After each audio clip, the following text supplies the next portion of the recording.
Bonjour, bonsoir, chers viewers, et bienvenue dans cette vidéo, mes attentes dédiées à WWE King and Queen of the Ring 2024. Et oui, je dis 2024, je me casserai pas la tête à le faire en anglais, mon accent est bien trop déplorable. Et déjà que King and Queen of the Ring c'est chiant à dire et vous vous en rendrez vite compte tout au long de cette vidéo, on va y aller mollo, ok? Doucement. Donc, mes attentes, je n'en ai pas. Soyons honnêtes, les shows en Arabie Saoudite, parce que oui, King and Queen of the Ring aura lieu en Arabie Saoudite, dans la ville de Jeddah. Donc les shows en Arabie Saoudite ne sont jamais glorieux. Bon, on part sur une base pas très solide donc. Ma foi, dans tout ça, on peut quand même avoir quelques petites attentes, ou au moins essayer de faire des petits pronostics, et c'est ce qu'on va s'attarder à faire maintenant. Attention, je risque de troller un petit peu. Parce qu'on n'a que ça pour tenir, finalement. Donc, ce ne sont pas les matchs annoncés, hein, c'est une carte éventuelle, hein, dira-t-on, mais on va se baser sur ce que j'ai devant les yeux. Gunther contre le... Alors, pour le tournoi King of the Ring, Gunther contre le gagnant du tournoi de SmackDown, qui pourra être soit Randy Orton, soit Tama Tonga. Je pense que ce sera Randy Orton. Déjà pour pas faire du heel contre heel, et parce que je pense qu'on raconte plus de choses avec un Gunther contre Randy Orton. Mais, je pense qu'aucun des deux ne gagnera le King of the Ring. Non. Le gagnant sera... Pardonnez-moi. Le gagnant sera Goldberg. Goldberg s'était plaint il y a quelques temps de ne pas avoir eu son dernier moment à WWE. C'est son moment. On rappelle, le public arabe est coincé quelques années en arrière. Pour eux, l'Undertaker est encore à son prime. Pour eux, Goldberg est encore à son prime. Donc, Goldberg va intervenir et va gagner. Je ne sais pas comment ils trouveront un truc. Le King of the Ring. Il va dire, il n'y a qu'un seul King of the Ring ici. Et c'est moi, Goldberg. J'annonce donc victoire de Goldberg. Nous passons ensuite au Queen of the Ring qui sera disputé entre Lyra Valkyria et le choix est entre Nia Jax et Bianca Belair. Qui rejoindra Lyra Valkyria? Pour moi ce sera Nia Jax parce que Bianca Belair ça ferait du face contre face. Je vois pas trop l'intérêt. Alors je le vois hein, mais pas tant que ça. C'est pas le truc le plus intéressant. Je pense que Nia Jax ira en finale contre Lyra Valkyria pour une victoire de Goldberg. Goldberg arrivera et dira il n'y a pas de Queen of the Ring, il n'y a qu'un King of the Ring et c'est moi, Goldberg.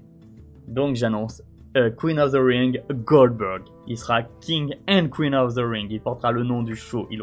Son titre sera le nom du show. Non, plus sérieusement, je pense que Gunther sera King of the Ring. On passera du Ring General.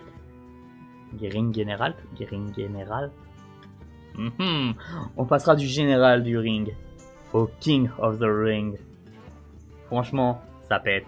Gunther battra Randy Orton. Je ne vois pas comment Randy Orton pourrait battre Gunther. Je sais qu'il faudrait le récompenser. Depuis son retour, il est ouf, qu'il a une carrière exceptionnelle. Oh, j'ai jamais vraiment aimé Randy Orton. Même si j'adore ce qu'il fait en ce moment en tant que babyface, mais j'ai toujours eu un peu de mal avec Randy Orton. Le voir gagner le King of the Ring, je trouve pas que ce soit nécessaire dans sa carrière actuellement. Et je vois pas ce qu'on pourrait raconter avec King Orton.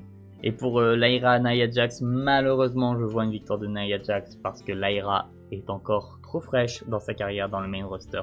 Trop récente. Fraîche comme une plante, pas fraîche.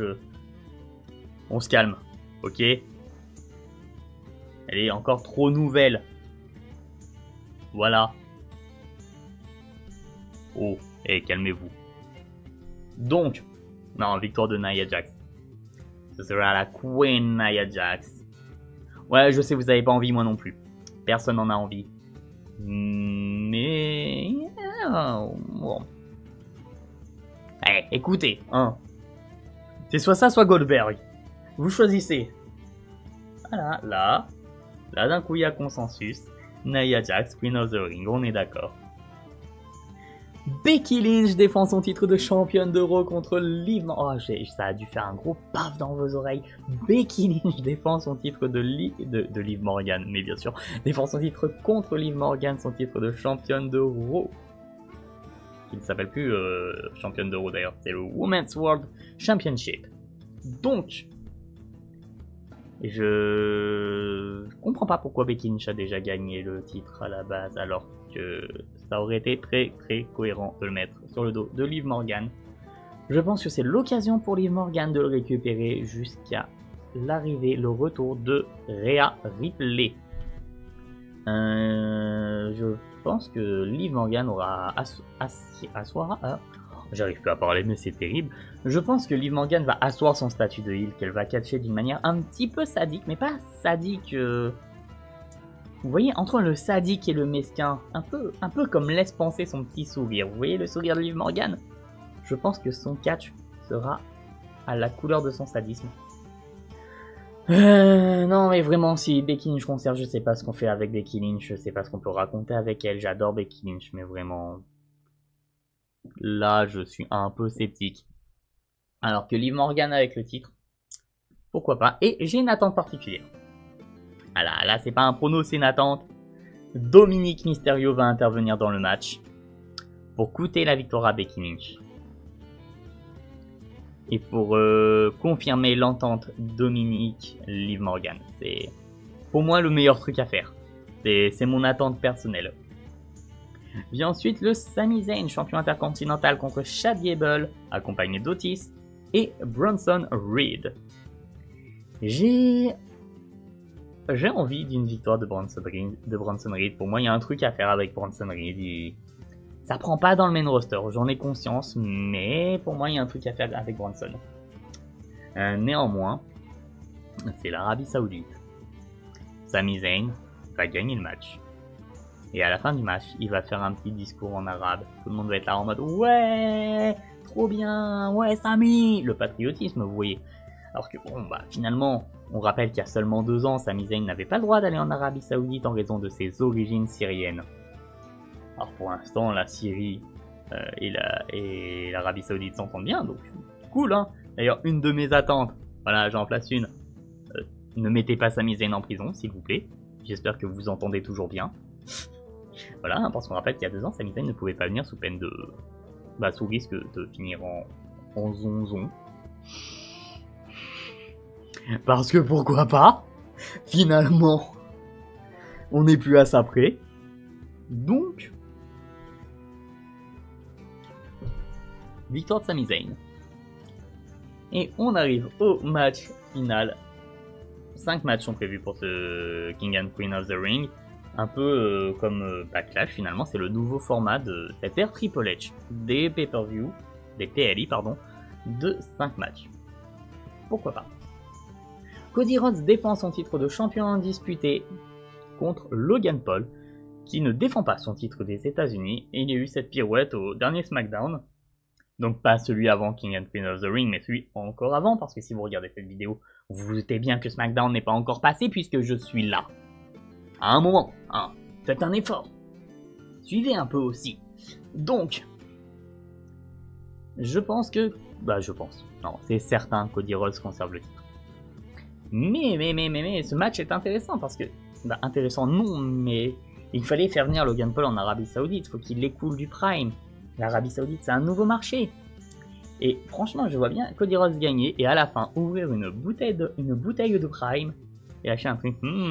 This is good. Et je parierais même qu'il va apprendre à le dire en arabe pour vraiment séduire le public arabe. Qu'il va boire sa bouteille de Prime. Le rab, ça n'existe pas. J'ai fait un mélange entre différents trucs. Donc sa bouteille de Prime en disant good, buy it. Please give money for Logan Paul for his sponsor the show. Laissez tomber mon anglais médiocre. Mais voilà. Attente particulière. C'est pas vraiment une attente qu'une crainte. Et voilà, j'ai casé ça dans mes attentes, mais... Vous vous rappelez des shows en Arabie Saoudite? À part celui de l'année dernière où c'était un peu mieux. Mais on se rappelle à quel point le public est calme. On se rappelle de tous ces premiers rangs remplis de dignitaires en... Je pense que ça s'appelle une djellaba, mais j'ai un doute sur le terme. Les grandes tuniques blanches qui étaient là et qui regardaient le show sans réagir et qui étaient là que pour montrer qu'ils étaient des hommes importants dans le pays. On se rappelle de ces ambiances-là. Hein. On sort de WWE Backlash. Je sais pas vous, mais moi j'ai encore Backlash en tête. On a changé l'entrée de Jey Uso. D'ailleurs, Jey Uso, heureusement qu'il ne vient pas, hein, parce que, on rappelle, ils ont plusieurs mois de retard, si ce n'est plusieurs années là-bas. Eux, ils vont voir se pointer Jey Uso, ça va éteindre les lumières et tout ça, ils vont rien comprendre, hein, ils en sont pas là, eux. D'ailleurs, ils vont voir Cody Rhodes se pointer, ils vont être surpris, hein. Pour eux, on est encore à WrestleMania de l'année dernière, Roman Reigns, il vient de battre Cody, voir Cody avec le titre, ils vont se dire, mais quoi? Comment ça? Qu'est-ce qu'on a loupé? Vous ne nous dites pas tout. On est sur un univers parallèle. Cody Rhodes a perdu, on le sait. On rappelle qu'il voulait faire catcher Umaga. Alors qu'il était mort. Bah, il voulait voir Umaga, pardon. Alors qu'il était mort. Depuis plusieurs années. On rappelle qu'ils ont fait sortir Triple H, Undertaker et Shawn Michaels de leur retraite, accompagné de Kane. Si on peut considérer que Kane est à la retraite. Pour avoir un match à 4. Enfin un match par équipe. Ils sont déconnectés. Et c'est pas grave hein, en soi. Mais... que le public va suivre. Et nous, est-ce qu'on va pas se taper une énorme douche froide? Alors que le mois suivant, il y a Bash at Berlin. Bash at Berlin ou Clash of the Castle? Je crois que c'est plutôt Clash of the Castle. Petite vérification rapide. Donc Battleground, très bien. Mais après Battleground, il y a Clash at the Castle. Oui, pas Clash of the Castle, mais Clash at the Castle. Oh, voilà, vous voyez, l'anglais et moi. Ça fait 3. C'est toujours mieux que mon allemand qui lui a complètement disparu. Ich keine ich spreche avec Gunta. Voilà, je peux plus. Donc, on aurait eu Clash at the Castle avant l'Arabie Saoudite. Genre, si les deux PLI seraient inversés, on aurait pu avoir un petit truc décroissant en fait en termes d'ambiance. Clash of the Castle nous aurait un peu ramené à la réalité des PLI. Et après on aurait eu l'Arabie Saoudite, on serait dit ok d'accord. Mais là, pour moi tout tombe mal. Voilà. Difficile d'avoir de vraies attentes dans ces conditions. Composé avec ça. On se retrouve donc les mardis et les vendredis soirs sur Twitch pour parler un peu de catch, mais aussi pour jouer aux jeux vidéo surtout. Les mercredis ou les jeudis après-midi et les dimanches après-midi. C'est encore sujet à changement. Normalement, une vidéo Doctor Who devrait suivre prochainement celle-là. Je vous souhaite de prendre soin de vous. Et on se retrouve sur une prochaine vidéo ou en live sur Twitch. Salutations!